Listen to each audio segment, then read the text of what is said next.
สบายดีบรรดาท่านผู้บริหารผู้ประกอบการและผู้นำองค์กรต่างๆมื้อนี้ข้าพเจ้าจะมานำเสนอประเด็นเรื่องของการสร้างเอกสารทางการหลายๆครั้งผู้บริหารองค์กรหลายคนก็จมว่าเนาะเรื่องเล็กๆน้อยๆแต่มันเป็นประเด็นสำคัญนั่นคือการสร้างเอกสารทางการพนักงาน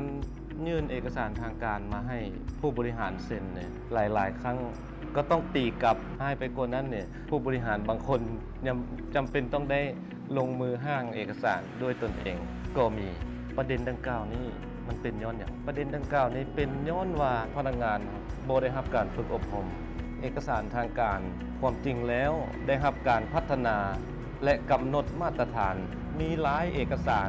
บ่ว่าจะเป็นใบเสนอหนังสือเสนอคำร้องบทรายงานโฉนดนำส่งเอกสารแจ้งตอบหลายเอกสารเพิ่นมีมาตรฐานเพิ่นมีรูปแบบโครงห้างของแต่ละประเภทเอกสารแล้วก็มีมาตรฐานการนำใช้บ่ว่าจะเป็นฟอนต์ตัวหนังสือขนาดตัวหนังสือการจัดหน้าเจียต่างๆเนี่ยเพิ่นมีมาตรฐานทั้งหมดดังนั้นบริษัทไอจ็อบจำกัดพวกเขาจึงจะได้จัดฝึกอบรมให้ความรู้ด้านการห้างเอกสารทางการขึ้นโดยการเชิญเอาวิทยากรผู้ชำนาญงานเฉพาะทางมาให้ความรู้มาให้คำแนะนำอย่างถูกต้องหวังว่าหลังจากการฝึกอบรมแล้วเนี่ยผู้บริหารผู้ประกอบการและผู้นำองค์กรต่างๆจะบ่พบกับปัญหากวนใจเล็กๆน้อยๆดังกล่าวอีกขอบใจสนใจติดต่อสอบถามได้ที่บริษัทไอจ็อบจำกัดครบเครื่องเรื่องให้งาน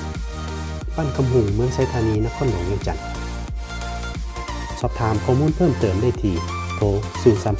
200 2000เรียนง่ายเน้นภาคปฏิบัติตัวจริงเป็นไวใช้เวลาหน่อยกับครูฝึกที่มีประสบการณ์